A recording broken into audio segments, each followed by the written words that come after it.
Here's Todd Friel to make a goofy argument against evolution. Oh, hello. This is Wretched Radio. Evolution. Can you trust it?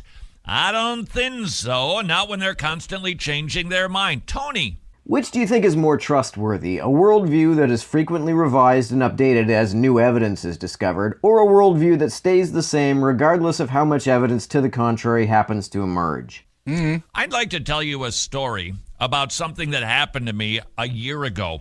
Okay. I was at Graceland, and the craziest thing happened. I ran into an Elvis impersonator. No. So weird. Went to sixth grade with the guy. That's just something else. I'll tell you, that was amazing. Wait a second. Hold it. Sorry. That actually was ninth. No, it was fourth. Hold on. It wasn't Graceland. It was second grade. It was. Yeah. Did I say Graceland? I meant Disneyland is what I meant. It's not great. It was Disneyland. And come to think of it, the guy was actually in a Mickey Mouse costume. So that was keeps it. moving. It keeps moving. At some point, you'd go, you're not a reliable source. Why don't we say that about these so-called historical scientists, which are all that evolutionists are? All you can tell from a dead bone is something with a bone died. If Todd dies, and years later a skull wearing his glasses is found near his home, I presume if the forensic pathologist inspecting that skull is a Christian, all he'll say is, "Sorry folks, I can't identify this skull or tell you whether there was a murder because all I can tell is that something with a bone died." And yet, they make up fanciful tales and they change them constantly. So convert to fundamentalist Christianity, because their fanciful tales stay the same regardless of how much evidence against them there is. Oh, Todd. This one is a pistol. Yes, Joseph? They're moving towards greater accuracy. I realize. Well, when and- you get there, let me know. Because in the meantime, hey, I need to get to the White House. Well, I can tell you how to get there. Why don't you just jump into your car and drive about 7,000 miles to the east? I'll be adjusting those directions as we go.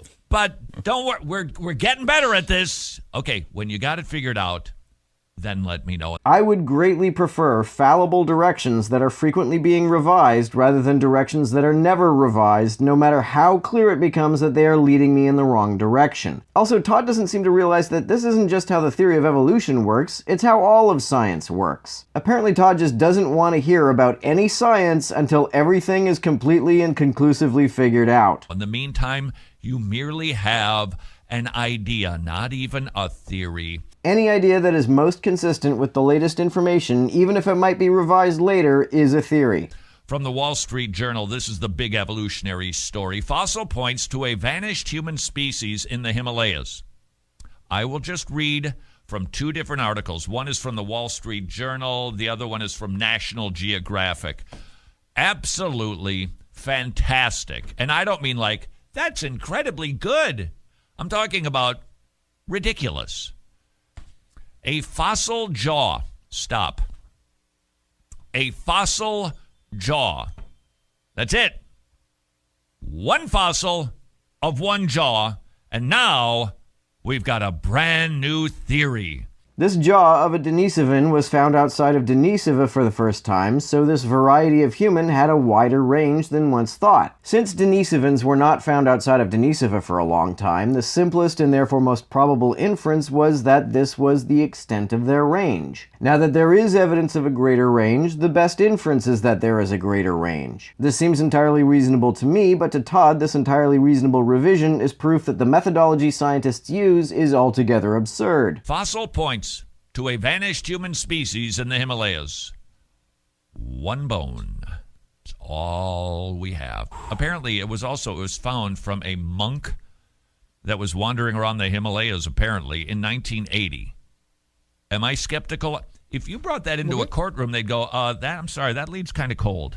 That's not going to really stand up to much. What does the fact that the bone was discovered in 1980 have to do with anything? Denisovans went extinct about 50,000 years ago. Why does the fact that a few decades passed between the time it was discovered and the time it was tested matter? A fossil jaw found in the Himalayan highlands of Tibet belongs to a vanished human species called Denisovans, deepening the mystery of human evolution in Asia. So wait a second. Wait. The headline is telling me the mystery deepens, and yet we're getting greater and greater clarity.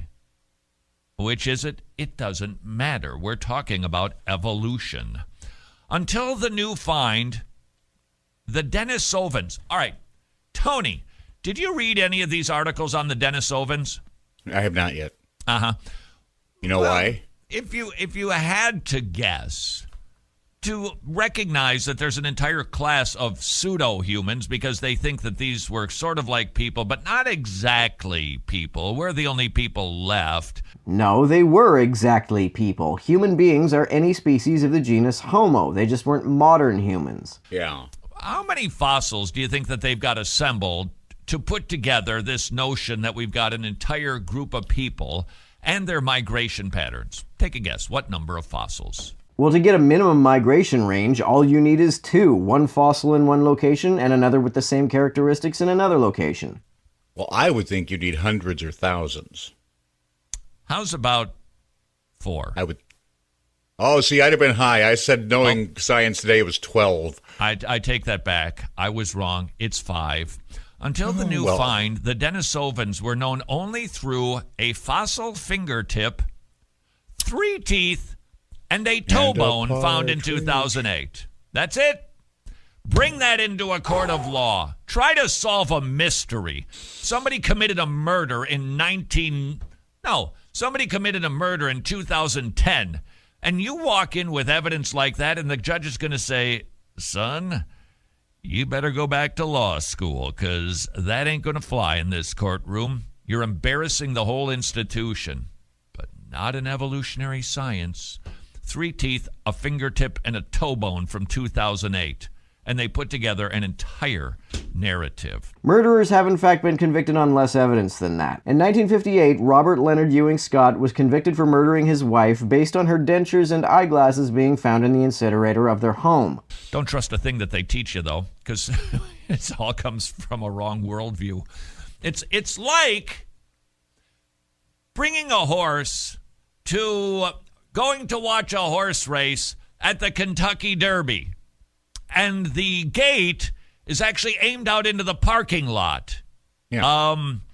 It's not going to be a very good race. It's not going to be the Kentucky Derby at all.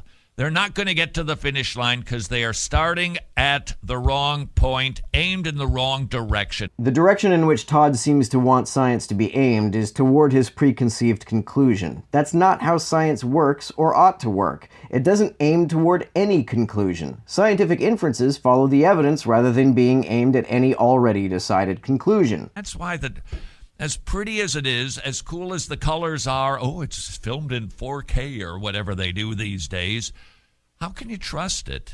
They don't have the right worldview to interpret anything. And that's what both creationists and evolutionists are doing. We have to admit it. We're taking a look at the same fossil evidence. We're taking a look at the same strata. We go to the same Grand Canyon.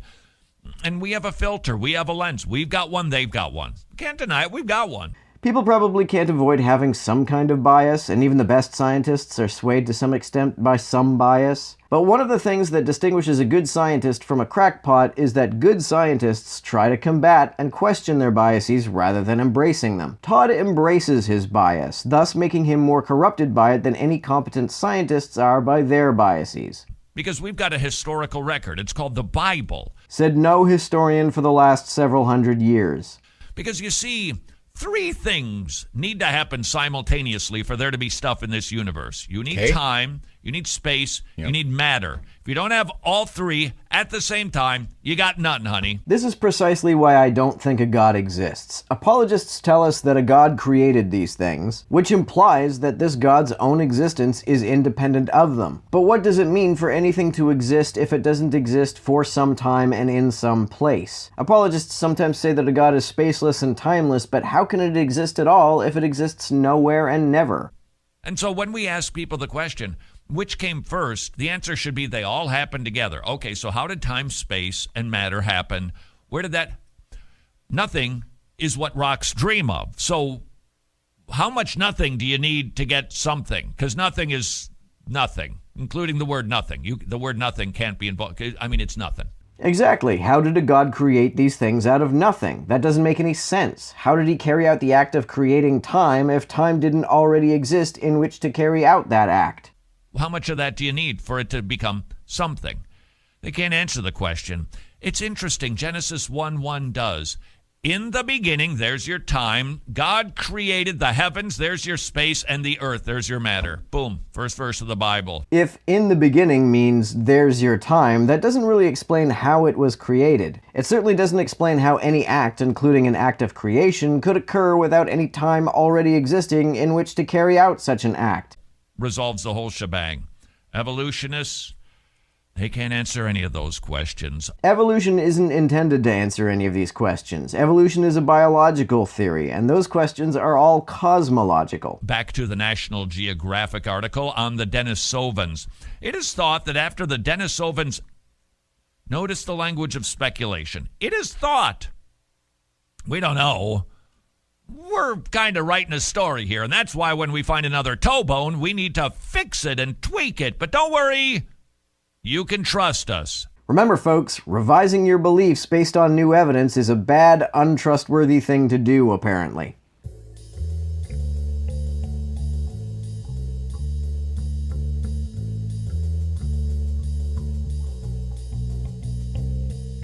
To everyone who helps me out on Patreon, you're a big help. Thanks so much.